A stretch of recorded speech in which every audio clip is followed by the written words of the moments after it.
Hi, welcome to Psychic Flow on SocietyBitesRadio.com. My name is Carolan Carey, and I am your host of this show. We have a delightful guest with us. I'm so honored to have her for part two, Karen Frances McCarthy, who is a very well-known public speaker, medium, journalist, and writer. I'm absolutely fascinated by your career. And today we're going to talk about, with Karen, her take on blending science and spirituality and her new nonfiction book, which is coming out.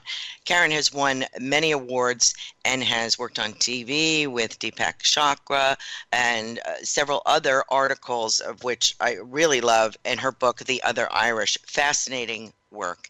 Karen, let's get back to that, to your book and your idea for that. It seems to me it's never been done. The Science and Spiritualism book, Cosmic Adventures on God's Island. It's a sort of a little attempt to just sort of put Ireland on the map in terms of being more of a thinker than just sort of a Catholic and religious sort of country. There's been a lot of discernment there, and I think there's an awful lot to be that we can offer just in those little stories. So I have that. I've done a lot of research, so I'm trying to work on that at the moment. I'm actually at the moment, and this is something that we talked about last week, which was the story of my own mediumship and my own realization of the continuation of consciousness. I'm actually focusing on that because I've been asked to write a memoir, so I'm working on that at the moment. Just sort of coming to terms with these ideas as well in a more sort of narrative with the story. So I think it'll be an easier read than trying to plow through a lot of information on science and spirituality. But it's sort of a very engaging story about that, the first year after my fiance died, and how the reading I did in terms of, what was being out there in terms of afterlife, writings, but also that's where I developed more of it. Actually, strangely enough, that's where I developed my particular interest in physics, was after that experience as well. So I'm actually putting that into I'm just over halfway through the memoir on that at the moment. So I hope to have that finished soon. But that's based on the Salon story that you read, Love, Sex and Death. It was fascinating. I look forward to this book because I have watched, I had mentioned before, I had seen your work as a medium being advertised, or I had come across a newsletter and became fascinated. This before I moved to Florida, which has been 10 years. So I would be very interested in hearing your story. And I felt that there were similar meridian kind of crossings, if you will, and I'm sure other people will as well. Your work as a medium, people are really engaged with you. They really appreciate the solace that you give them from the testimonials that I've read. Using your mediumship, you say here in the bio, it is saying using mediumship and advanced empathy. You can only get advanced empathy from being through it, I would imagine. Yes. And I think that's what gives you a particular, your story as well, many other mediums, but yourself, your own story is very interesting as a child in a Catholic home, unusual, and as you said, kind of drove your mom crazy a little bit. And they didn't acknowledge those things, but it was at that time. But it was a Catholic priest who brought you sort of to your senses, like, hey, the Catholic Church is mysticism. So I'm glad that you brought that aspect up, so people don't have to chuck all those religious roots, Yeah, no, I'm not. And I just want to say that, Caroline, I'm not saying at all, I'm not knocking anybody's religious belief, because I feel that we all resonate in different ways with different things. And what will resonate for me won't resonate with somebody else. And what I'm talking about here is not, what I'm talking about is finding a language for the people who are not, haven't found their home, haven't found their niche, haven't found a way to have a sort of a spiritual belief system or a spiritual practice that resonates for them. And just on one note, and I don't want to go off on this, but it's the Catholics have always believed that you could pray and talk to saints and ask for their intercession, and saints were always living people. So in one way, the Catholic Church has always advocated that we talk to the departed to intercede, Correct. very enlightened departed to intercede with God on our behalf. And one of the first quotes I came across when I started researching this was from St. Dominic, and I don't have the exact quote in front of me, but it was essentially St. Dominic saying, when he was dying, "Don't cry for me. I can be more help to you when I am gone than I have ever been to you while I was Right. here." And so I do feel that, and I know that Judaism is not a huge advocate and doesn't spend a lot of time talking about the afterlife, but Islam does, and Christianity does, and a lot of the indigenous religions do. And so there is across the board, for the most part, um, in our fabric, have always been this recognition or yearning or acknowledgement that there is something more, and that has manifested in languages and different types of religions and different practices that suit different people. So, for my situation was just that I had abandoned the Catholic, and I just found it Right. ironic that it was actually a Catholic priest that was the one who came to Right. help me, Yes. Yes. when I needed it, which Uh-huh. was, I suppose, a nice twist on the story. But it was very, very helpful, and I actually did go to that church, and it was really more, I think, about community. I think this is the one thing that's very important, is that we can't be sort of knocking about here by ourselves, that we're made as social animals, and that one thing that these practices or these spiritual groups bring us is that sort of sense of community, and anything that brings compassion into our being has to be good. Right. Right. I love how mediumship to me, crosses all religious boundaries, pretty much, as you beautifully put. And I think that who I meet, people that go into metaphysics, are dissatisfied with whatever religious background they had and are looking for a common language, as you said. Mm. Um, to me, it's a propelling forward or enhancement of the roots that I had. But for some people, they have to leave that behind, Mm. and metaphysics or spirituality gives them an avenue.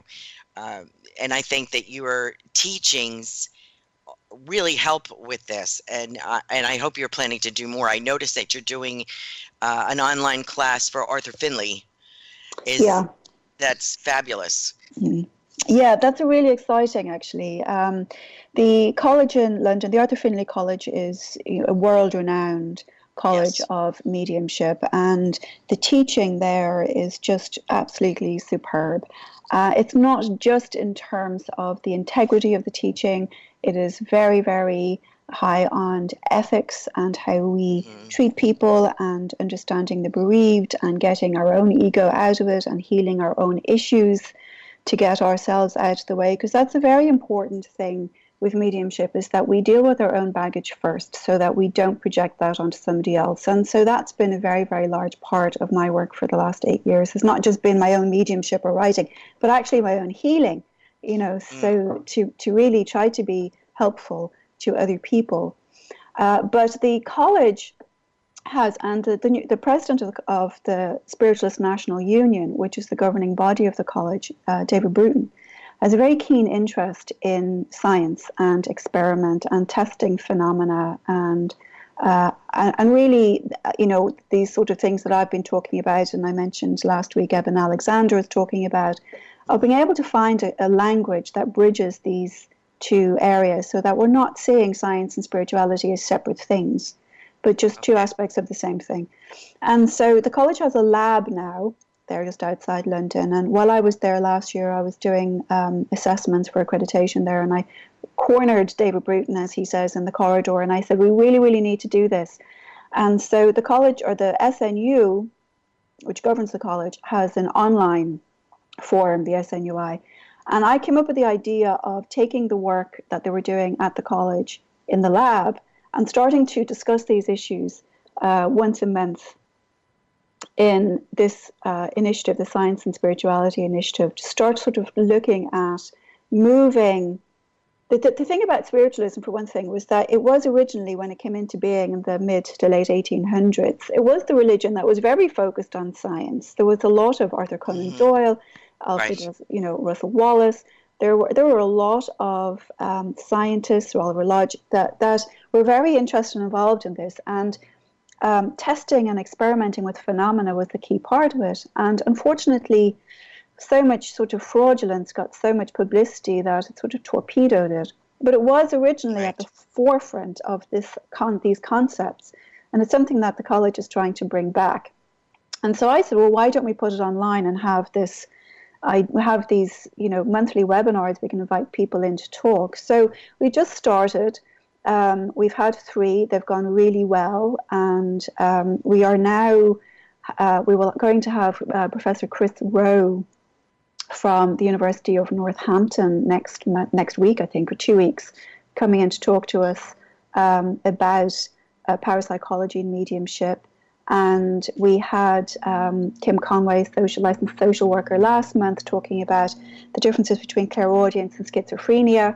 And we had, the month before, we had MSc Chris Connolly, and he came in and showed us illustrations of scans of the brain. He talked about trance and trance states and showed us all these Wonderful. different scans of the brain and the difference between the parts of the brain that light up in trance versus meditation versus normal waking states. So some really fascinating stuff. And I'm Yes. really excited that we're going to have Dean Radin in June come in. He's got a new book out called Real Magic, and he's going to be coming in and talking to us about, he's the senior scientist at the Institute for Noetic Studies. So he's going to be coming in and talking about these as well. So we've got these great people doing some really phenomenal work in the field coming in to talk to us each month, to give a lecture and to do a Q&A on these phenomena. And these are not mediums, Ah. These are scientists who have realized that limits of science, have developed an interest in these other phenomena, and particularly in consciousness. I mean, Dean Radin is one of the leading theorists on consciousness theory, and notions of consciousness. So it's fascinating stuff, and I'm hoping that we can build this and build following, and the college is very, very much behind us, and the SNU is very much behind us, and the president, David Bruton, has really been our champion in trying to get this out to people, to show that we can make spiritualism and mediumship and consciousness accessible. I mean, quantum physics is just so mind-bending that you just can't get your head around it. I mean, even the quantum physicists can't get their head around it half the time. So trying to make this accessible is part of our goal.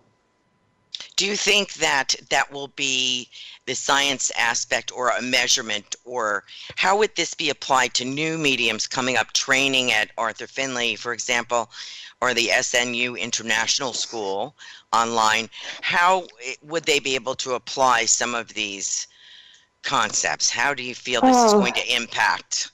I don't know. I think everyone is so different, Carolan, that I think when you're training as a medium, I know when I was training as a medium, it almost seems like you really just need to follow where you are being guided with that. And I don't just mean with your tutors, I mean with your own intuition, with the spirit team you work with, to wherever that goes. I'm a big, big, big advocate of ethics in mediumship, and recognizing when you're getting some information psychically and when you're getting information directly from mediumistically from the spirit world. So when I say psychically, I mean from the person in front of you, from their aura, or from your own prescience, so that our head is not in it. I think when we're actually working as mediums, it's important that our head not be in the space when we're working.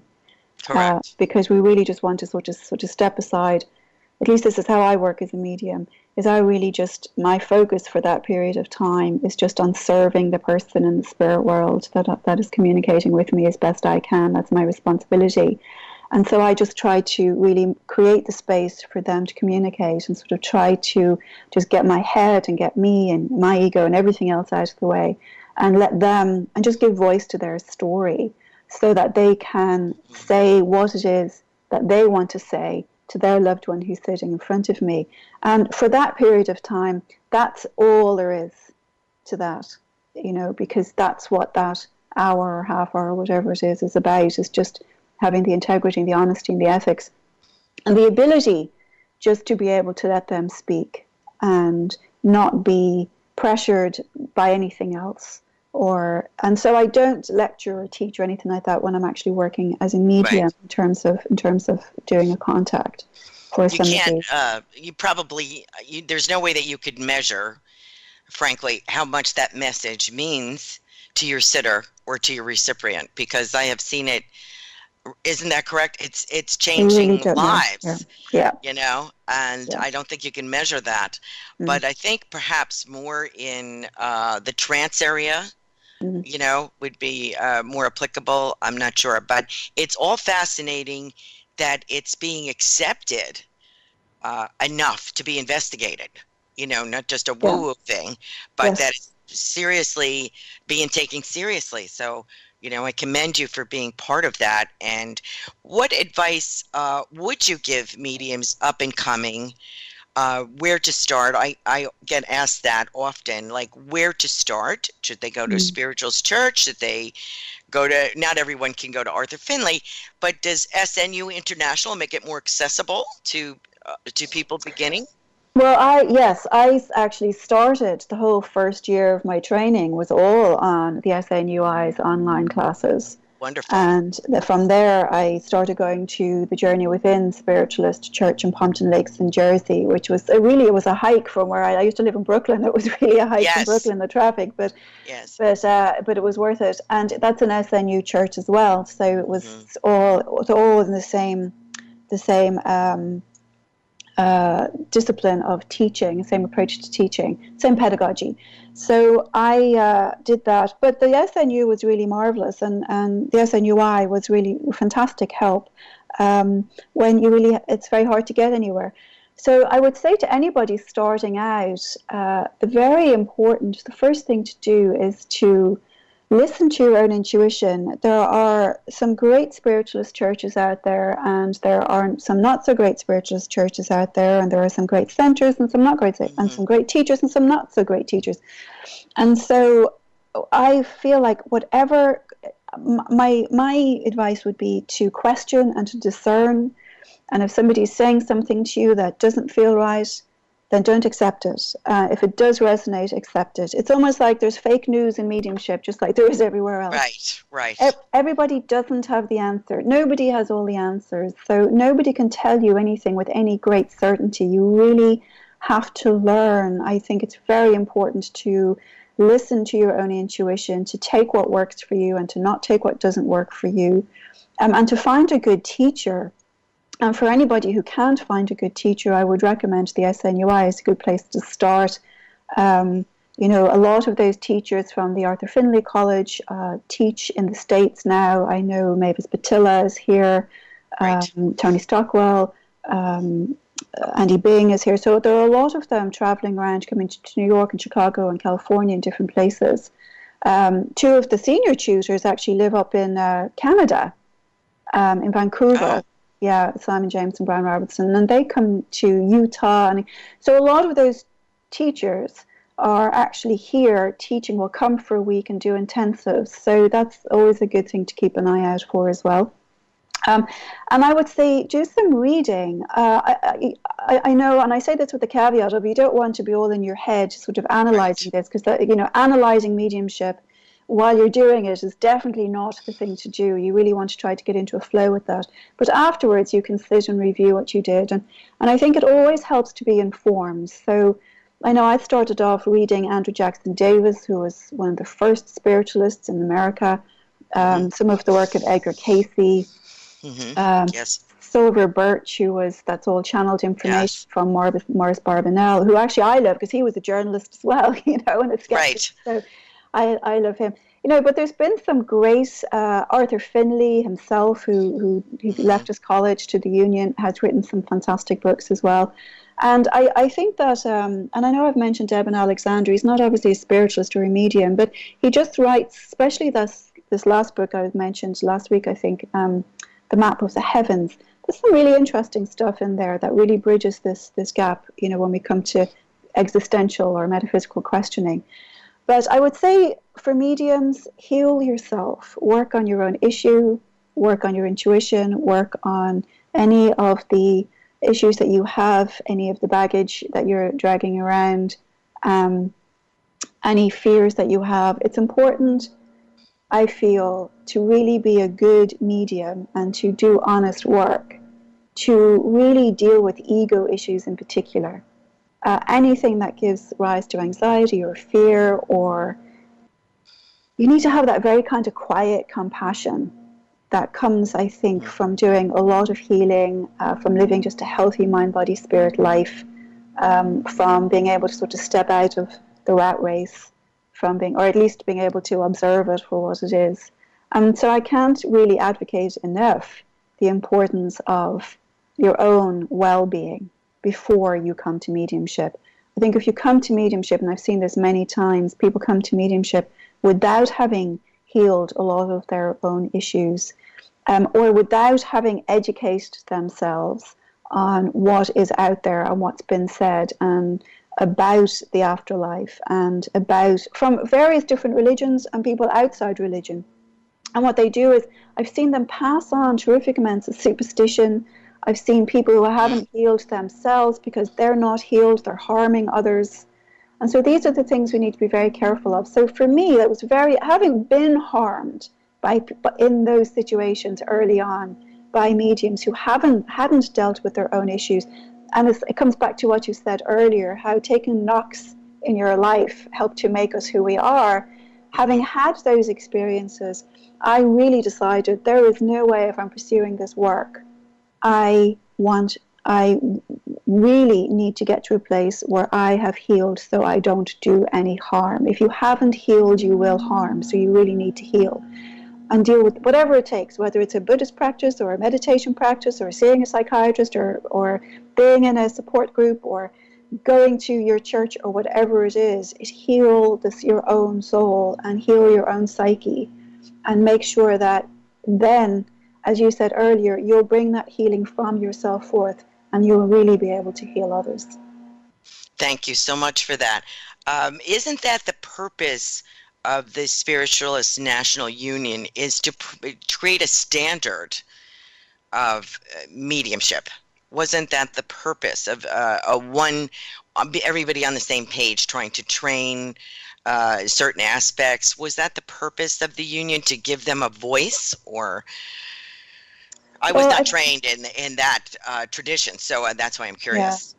And I mean, the SNU is not the only tradition. I mean, I think the NSAC, the American Spiritualist churches here have their own training. It's similar, but you know, the SNU was in. Strangely enough, spiritualism started in America, right, and then was adopted by the English, who sort of made it their own and organized it. You know, yes, set up unions and set up colleges and set up training and established programs and stuff like that. But it originated here in the States, and it originated really in the Burnt-Over district upstate. You know, which is a real intense area for spiritual development. Yeah, upstate New York. Yeah, and so.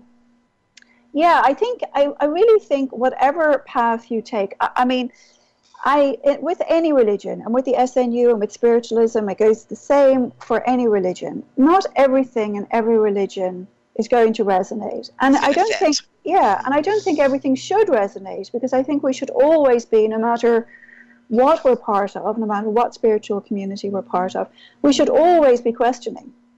And we may question and accept, we may question and reject. And I think that discernment is vital, no matter what religion you're in.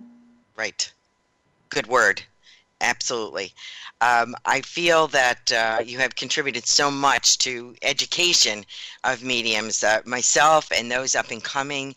It's just been a wonderful experience, and I hope that you will come back to Psychic Flow again, because I have many, many topics I would like to discuss with you. I would love to. Thank you. Oh, thank you. That's so great. We have had the pleasure of having Karen Frances McCarthy, medium, author, speaker, journalist, and quite a few other things. And we're looking forward to the release of your memoir. Does that have a title? Did you give us the title?